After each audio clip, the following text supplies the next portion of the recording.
যে সবজি মাছ মার্কেট থেকে ঘুরে আবার সে উপর দিকে যাব, তার থেকে সোজা বাড়ির দিকে এসে এখান থেকে করে নেব। হলো না, কি আর করা যাবে, দেখি কাউকে দিয়ে তো করাতেই হবে আমাকে, তো ওটা করিয়ে নেবো। আর সারা রাত ঘুম হয়নি, চোখ মুখ বসে গেছে। আমি এখন রান্না করেই খেয়ে একদম স্নান করে দেদার পুজো করবো।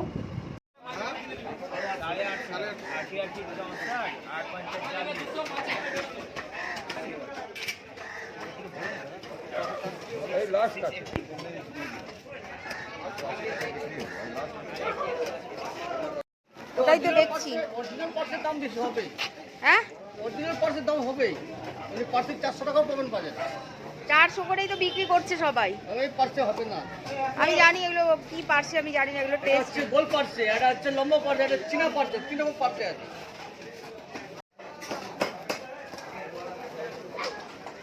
ট্যাংরা, কালো ট্যাংরা আমি খাই না, কোনো ছোট মাছই পাচ্ছি না। আজকে এত কাতলা মাছ কেন বাজারে? তো বোটার সিদ্ধ জানো না, জানো তো সিজারোতে কাতলা মাছ লাগে? হ্যাঁ লাগে, কাতলা ভর্তি কাতলা মাছ। পাঙ্গাস মাছ। হ্যাঁ পাঙ্গাস, সরপুটি।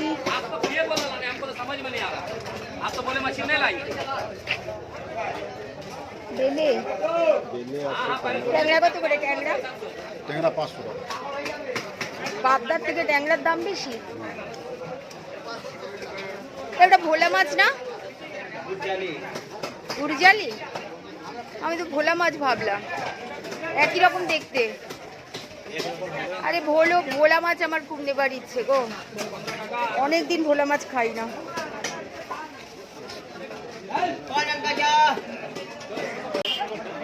সব সাউথের মাছ না? এত বড় সাউথের মাছ?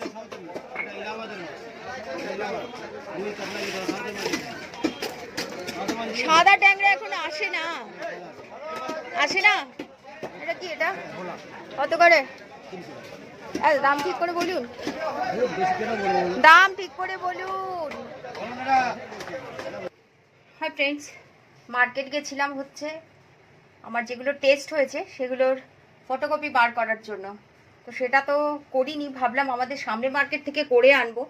দেখলাম দোকানটাই বন্ধ, যার দোকান সেই দোকানের যে স্টাফ তার বিয়ে। তো এখানে পাবদা মাছ নিয়ে এসেছি কিছুটা, কতটা আছে? 510 গ্রাম বললো, না 15 গ্রাম। একটা কাতলা মাছের মাথা, গাজর 1 কেজি, ক্যান্ডিল লাগবে, একটা বাঁধাকপি, নারকেল বাঁধাকপি যেগুলো বলে না সেগুলো, ধনে পাতা। অবাক হয়ে যাবে এটার দাম শুনলে। হাই ফ্রেন্ডস, মার্কেট গেছিলাম হচ্ছে আমার যেগুলো টেস্ট হয়েছে সেগুলোর ফটোকপি বার করার জন্য। তো সেটা তো করিনি, ভাবলাম আমাদের সামনে মার্কেট থেকে করে আনবো। দেখলাম দোকানটাই বন্ধ, যার দোকান সেই দোকানের যে স্টাফ তার বিয়ে। তো এখানে পাবদা মাছ নিয়ে এসেছি কিছুটা, কতটা আছে? 510 গ্রাম বললো, না 15 গ্রাম। একটা কাতলা মাছের মাথা, গাজর 1 কেজি, ক্যান্ডিল লাগবে, একটা বাঁধাকপি, নারকেল বাঁধাকপি যেগুলো বলে না সেগুলো, ধনে পাতা। অবাক হয়ে যাবে এটার দাম শুনলে। সজনে ডাঁটা আমি কিন্তু একদমই ভালোবাসি না, কিন্তু এই কচি ডাঁটা আমার খেতে খুব ভালো লাগে, আর এখন খাওয়া উচিত। এটার দাম 40 টাকা, 100 গ্রাম রয়েছে। ভাবতে পারছো? আমি জাস্ট ভাবতে পারছি না, এটার দাম 40 টাকা, 100 গ্রামের দাম 40 টাকা। হে ভগবান, আমার বাড়িতে ছিল, কেটে উড়িয়ে দিয়েছি। আর এটাও তাই, এটা 20 টাকা নিয়েছে। এটাও 100 গ্রাম, এই যে ফুলগুলো বড়া খাবো, এটাও 20 টাকা দিয়েছে। এটা কিন্তু না সবজি রান্না করে খেতে খুব ভালো লাগে, শিম আলু দিয়ে খেতে দারুণ লাগে, একদম মাখা মাখা করে। তো আমি বড়াই খাবো। আর এই সবজিগুলো আমি ফ্রিজ থেকে নামালাম, রান্না করব, সেই জন্য একটা সবজি রান্না করব আর পাবদা মাছটা রান্না করে নেব। বাঁধাকপি আজকে আর হবে না। আর এই যে মটরশুঁটি, এগুলো দেশি মটরশুঁটি। সবজিগুলো খুব টাটকা। তো এই বাজার করলাম। হ্যালো, এসে আমি ক্যান্ডি জিমিকে খেতে দিলাম। আমাকে দেখে খুব টায়ার্ড লাগছে, দেখো চোখের কোলটা বসে গেছে, সারা রাত ঘুমাইনি। সকালে উঠেই জল গরম করলাম, ভাবলাম স্নান করব, কিন্তু কাজের এত চাপ যে কাজ করে আর আমি টাইম পেলাম না। দেখলাম না মার্কেট যেতে হবে, হসপিটাল যেতে হবে, ওষুধ নিলাম, হসপিটাল থেকে ওষুধ নিয়ে মার্কেট গেলাম। তো ওই কাজ করে আর্টসেল মার্কেটে এসে দেখলাম যেখানে আমি জেরক্স করাবো দোকানটাই বন্ধ। বেকার হয়ে গেল, মার্কেট থেকে করিয়ে আনলে ভালো হতো। আসলে আবার ভাবলাম যে এই সবজি মাছ মার্কেট থেকে ঘুরে আবার সে উপর দিকে যাব, তার থেকে সোজা বাড়ির দিকে এসে এখান থেকে করে নেব। হলো না, কি আর করা যাবে। দেখি, কাউকে দিয়ে তো করাতেই হবে আমাকে, তো ওটা করিয়ে নেবো। আর সারা রাত ঘুম হয়নি, চোখ মুখ বসে গেছে। আমি এখন রান্না করেই খেয়ে একদম স্নান করে দেদার পুজো করবো। এসে বাচ্চা দুটোকে খেতে দিলাম। ক্যান্ডি তো সেই যেমন করে, ঘরে ঢোকার সাথে সাথে হাও হাও হাও, মানে আমাকে না দেখলেই এরকম করতে থাকে, জানো তো। কি করবো বলো, বাজারে তো যেতেই হবে, কাজও করতে হবে, বাইরের কাজও করতে হবে, শরীর যতই খারাপ হোক করতেই হবে আমাকে। আর এটা আমি হ্যাবিচুয়েটেড হয়ে গেছি 30 বছর ধরে, করে করে হ্যাবিটে দাঁড়িয়ে গেছে আমার। সব কিছু করতে হয়, আগেও হতো, এখনও হচ্ছে, ফিউচারেও হবে। সো এভাবেই চলছে। আর কি, চলো বাই, পরে কথা বলবো। এদিকে দেখো, মাছ বড়ি সব ভেজে নিয়েছি, বেগুন কেটে ভিজিয়ে রেখেছিলাম, কালো জিরে ফোড়ন দিয়েছি, মাছ ভাজার তেলটাতেই রান্না করব। তো বেগুনগুলো দিয়ে দিই, একদম পাতলা একটা ঝোল করব, মাছটা টাটকাই ছিল।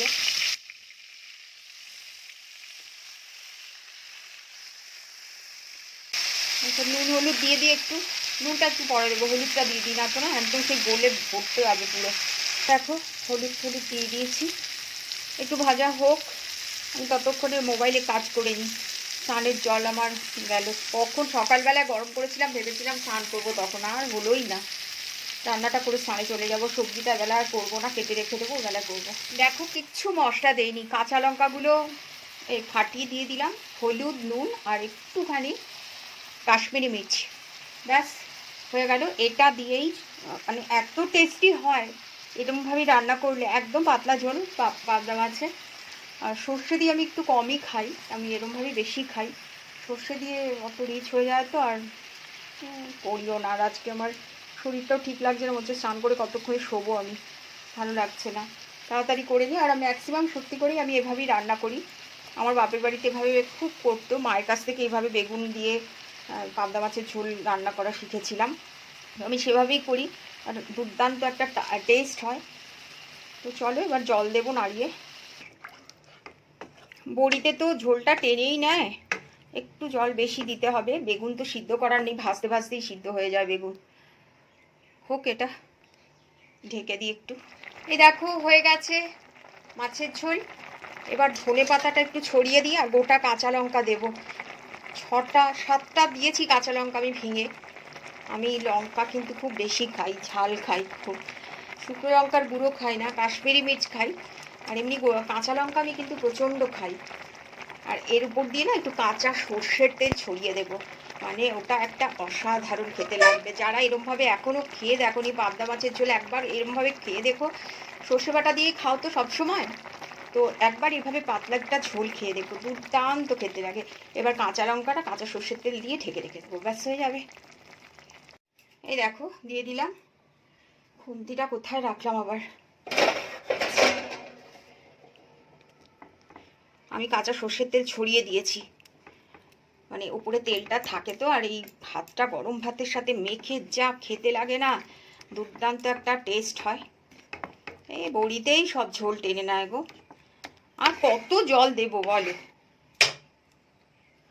কেমন লাগলো বলো, খুব সিম্পল একটা রেসিপি, হেলদি রেসিপি, সব থেকে বড় কথা। এরমভাবে করে খেয়ে দেখো।